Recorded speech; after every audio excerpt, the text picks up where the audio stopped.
반갑습니다. 저는 11년을 요식업에 종사했고 7년 전부터 재건축과 임대업을 병행하고 있는 자수성가 111억 건물주 육투브입니다. 오늘은 출판계에 대해서 이야기해드리려고 하는데요. 제 채널은 각종 이슈를 다루는 컨텐츠로 관련된 유명인을 옹호하는 사람들에게 소위 남을 까는 걸로 조회수를 얻는다며 욕을 먹는 채널이었습니다. 그러던 중 연봉 10억을 슬로건으로 내세워 사기꾼 소리를 듣고 있는 라이프 해커 자청이라는 사람을 알게 되었고, 이 사람을 공격하기 위해서 며칠에 걸쳐 자료를 조사하게 되었는데요. 예상했던 것과는 달리 3개의 법인 회사를 운영하고 4개의 법인 회사의 핵심 멤버로 활동하고 있는 사업가로서 굉장히 훌륭하고 유능한 사람이었습니다. 이 자청이라는 사람은 책의 중요성을 강조하면서 책을 통한 성장을 도모하는 분이었는데, 저는 실물을 통해 경험을 쌓았지만 책도 함께 읽었더라면 어땠을까 생각하면서 공감하게 됐습니다. 저는 돈 자랑하는 것을 좋아하지 않아서 그동안 제 신상을 공개하지 않았지만 수많은 인신공격으로 인해서 사업을 공개하고 인증하게 됐었는데요. 그래서 신상을 공개한 참에 저 역시 자수성가로 성공한 사람으로서 누군가를 공격하기보다 저의 성공 과정과 지식을 전달하며 남에게 도움이 되는 컨텐츠를 다루기 위해서 변화하고자 했습니다. 그렇게 책에 관심을 갖게 되었고 책을 읽기 시작했는데요. 우리는 책을 통해서 수많은 간접 경험을 하고 많은 생각을 하게 되면서 동기부여를 얻고 자기 개발을 하게 됩니다. 그런데요, 이 책이라는 분야의 세계관 역시 문제가 많다는 것을 알게 되었습니다. 책의 출판이라는 분야와 책을 통한 자아 성찰을 앞세워 많은 돈을 벌고 계신 분들이 계신데요. 이 중에는 구세주 김도사라고 불리는 김태광 씨가 계십니다. 이분은 천재 작가로 불리면서 20여 년간 200여 권의 책을 출판했고 9년간 1000여 명의 작가를 배출한 2개의 관련 업체 대표이사로 계신 분인데요. 이번에 제 유튜브에 추천 영상으로 뜨면서 알게 된 분인데, 5월 31일 김태광 씨가 운영하는 유튜브 채널에 이런 영상이 올라옵니다. 김세혜 작가 해명 부탁합니다. 이 영상의 내용은 자신의 제자였던 김세혜 씨가 그동안 자신에게 수년에 걸쳐 배운 글 쓰는 방법, 책 출판하는 방법, 김태광 씨에게 배웠다는 언급 없이 자신이 스스로 얻은 듯한 뉘앙스로 사람들에게 알리고 있다는 것이었는데요. 이 영상에는 두 분의 사이가 틀어져 현재 연락을 끊었다는 부분이 포함되어 있습니다. 김태광 씨가 전수한 방법으로 크게 성공하게 된 김세혜 씨가 그동안 책과 글에 관한 이야기들을 해오면서 본인의 언급을 전혀 하지 않는다라는 주장인데요. 김태광 씨가 제시하는 관련 자료들을 보면 김세혜 씨가 과거 많은 도움을 받은 것은 확실해 보입니다. 그런데 김세혜 씨가 그동안 책과 출판 관련 내용을 다뤄오면서 김태광 씨를 언급하지 않은 것은 사실인데, 김태광 씨에게 배운 적이 없다 라고 부인한 적이 없는 것도 사실입니다. 지금 사이가 굉장히 안 좋아 보이더라고요. 이런 제자를 향한 악플에도 하트를 달아주고 대댓글도 달아주고 하는 것을 보니 회복될 수 있는 관계는 아닌 것 같아 보이는데요.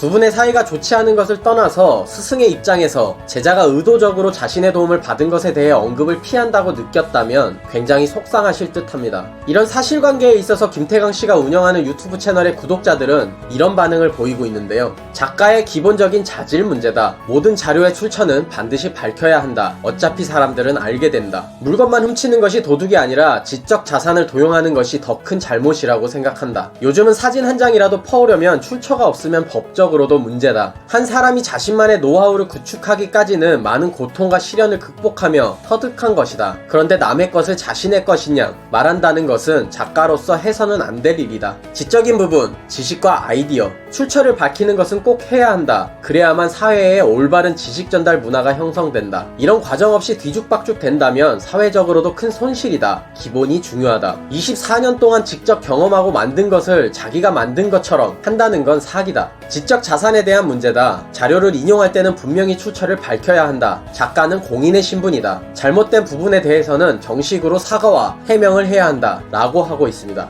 지적 자산을 보호하고 출처를 명확히 해야 한다. 남의 경험을 자기가 한 것처럼 인용한다면 사기나 다름없다 라고 정의할 수 있는데요. 저는 여기에서 엄청난 모순들을 발견했고, 한 사람에게 맹목적인 신도들이 얼마나 무지하고 한심한가에 대해서 다시 한번 느끼게 되었습니다. 이건 4년 전이 2016년에 논란이 됐었던 한 인터넷 기사인데요. 천재 작가, 알고 보니 표절의 천재라는 제목이 눈에 띕니다. 이 기사에는 여러 책들에 포함된 내용들이 관련 신문기사 내용들과 관련 책들의 내용들을 추임새만 바꿔 짜집기 형태로 그대로 표절한 것을 폭로하고 있는데요. 여기에는 20권의 책에 포함된 복사 붙여넣기 수준의 내용들을 찾아내 증거로 제시하고 있습니다. 이 책 2권의 경우에는 2014년에 한책협이라는 네이버 카페를 통해 홍보된 책인데요. 이 2권을 합친 가격은 490만원입니다. 이 무언가 굉장해 보이는 고가의 책에도 문제가 있었는데요. 첫째, 원 저자의 경험을 담은 내용을 그대로 가져와 자신의 경험처럼 수정하여 그대로 작성되었다. 둘째, 원 저자의 찬장물을 무단 인용하여 다수의 문장을 그대로 가져와 저작권을 침해했다. 셋째, 신문 기사 2편의 내용을 그대로 가져와 짜집기 했다. 넷째, 한 주보에 실린 내용을 그대로 가져오는 과정에서 잘못된 정보를 포함시켜 사실관계를 왜곡했다. 라는 겁니다. 확인해보니 이건 복사 붙여넣기 30초 만에 5만원 수준으로 블로그 포스팅 알바를 했다면 엄청난 부를 이뤘을 것 같은 증거 자료들인데요. 앞에 설명드린 표절과 관련하여 폭로된 이 모든 내용들은 모두 김태광 씨가 쓴 책입니다. 지적 자산을 보호하고 출처를 명확히 해야 한다. 남의 경험을 자기가 한 것처럼 인용한다면 사기나 다름없다. 이 훌륭하고 정의로운 이야기를 하고 있는 여러 목소리들이 추앙하고 있는 한 채널의 주인공 김태광 씨의 실체라는 거죠.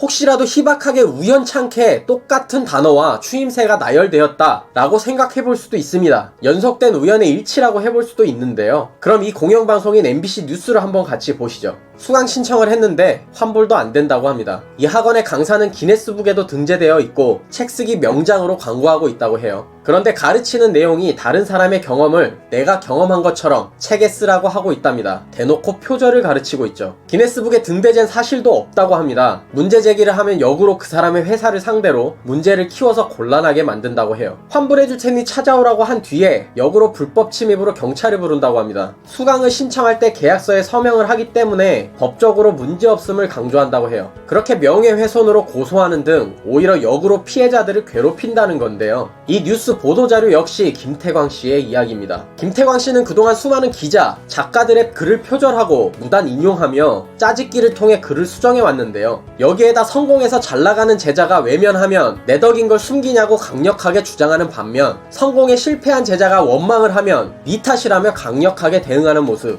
과연 이런 모습들이 정상적이라고 할 수 있을까요? 그런데 그동안 김태광 씨에게 문제가 많았다면 이렇게 크게 논란이 됐음에도 관련 기사나 투고들이 많아야 하는데 검색을 해보면 전혀 나오지 않습니다. 여기에서 저는 굉장히 소름이 돋았는데요. 그건 김태광 씨가 치밀하게 대응해왔기 때문이었습니다. 블로그 글들이 게시 중단되고 다시 올려도 중단되고 네이버와 다음에 투고되는 관련 내용들은 모두 사라졌다고 해요. 앞에서 증거자료들을 폭로한 언론에도 고소하겠다, 협박했다는 내용이 포함되어 있고 현재는 구글에만 소수의 자료들이 남아있는 상태로 여기에서만 이렇게 반대 성향의 이야기들을 찾아볼 수 있었습니다. 김태광 씨는 본인의 잘못을 치밀하게 숨기고 성공한 제자의 외면에는 분노하고 실패한 제자의 원망에는 강력하게 대응하는 모습은 정말 이해하기 어려웠는데요. 많은 돈을 받고 가르치는 것을 떠나서 스승으로서 인정받고 싶다면 본인의 잘못은 인정하고 반성하면서 성공한 제자를 독려하고 실패한 제자는 위로하는 모습을 보여줬으면 어땠을까 생각해봅니다. 그리고 우리는 한국에서 집필된 책들이 얼마나 진정성과 신뢰도를 갖고 있는가, 각종 분야 어디에나 존재하는 사기꾼이라는 단어의 기준이 어디까지가 경계선이고 도덕과 윤리에 대해서 어디까지 인정해야 하는가 같이 고민해봤으면 좋겠습니다. 오늘도 끝까지 영상 봐주셔서 감사합니다. 지금까지 유튜브였습니다.